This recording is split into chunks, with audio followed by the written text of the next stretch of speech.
Community Health Foundation Health Talk series continues. Guess how long it has been? Yes, 4 weeks. And we're so excited. This week we'll be talking about pre-eclampsia and eclampsia. Please enjoy the video. First, let me ask you, as a mother-to-be, have you checked your blood pressure? You're wondering why I care? Then follow this video because it is very important that you know why. Pre-eclampsia, in simple terms, is just an increase in blood pressure that occurs during pregnancy and goes away once the pregnancy is no longer there. Now, in a more technical term, it is an increase in blood pressure of at least 140/90 millimeters of mercury, which is measured on 2 different occasions, at least 4 hours apart, and also with the presence of proteins in the urine. You won't know if there's protein in your urine if you are not doing this in the hospital. Hence, the importance of antenatal care. Now, the quantity of proteins that confirms pre-eclampsia is 300 milligrams of protein in 24 hours urine sample, and usually pre-eclampsia occurs around 20th week of pregnancy in a woman that was normotensive before pregnancy, that is a woman without high blood pressure before pregnancy, and it often goes away within 6 weeks after the pregnancy is normal. Now, pre-eclampsia complicates approximately 2 to 3% of pregnancies worldwide, and it is a leading cause of maternal death in developing countries like Nigeria. Globally, it contributes to about 70,000 women deaths per year. So you may want to ask me, what causes pre-eclampsia in pregnancies? There are no certain causes, but there are quite a number of risk factors.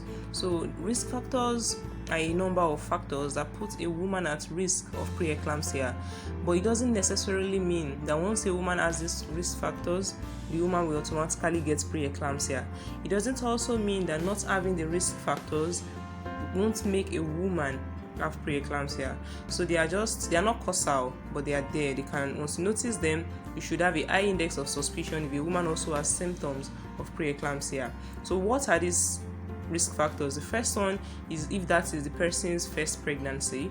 Another is if the woman has had previous pre-eclampsias in their previous pregnancies. Being above the age of 40 and above is a risk factor.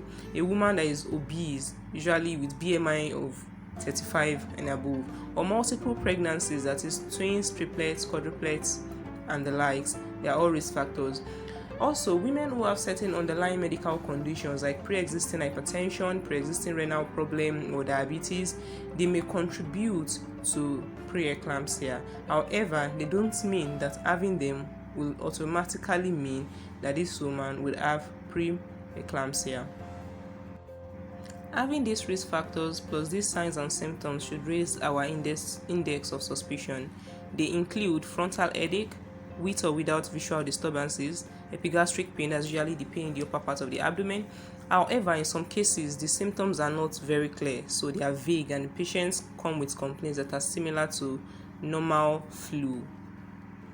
So the patient tells you they have headache, facial pain, and some other things. Other things to check out for is progressive swelling of the face or the hands, especially when the swellings are in combination with a very high blood pressure in a woman with some or all of the risk factors.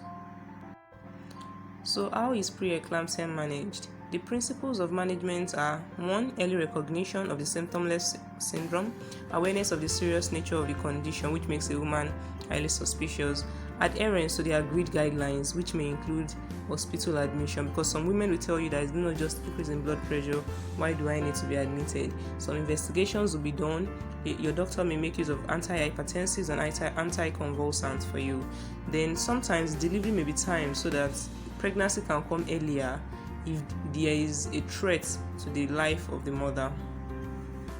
Postnatal follow-up and counseling will also be very important to prevent future recurrences. Then pre-eclampsia can advance to eclampsia, so your doctor will give you drugs to prevent this particular progression. And in the case where it is already late and you're already having symptoms of eclampsia, which is predominantly convulsions, your doctor will also administer a lot of anticonvulsants for you.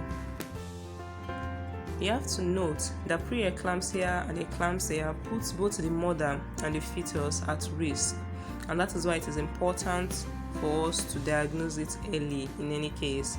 And usually diagnosis is done during antenatal visits. So do not take antenatal visits with levity. It is very important that you go for your antenatal care as soon as you know you are pregnant. Thank you.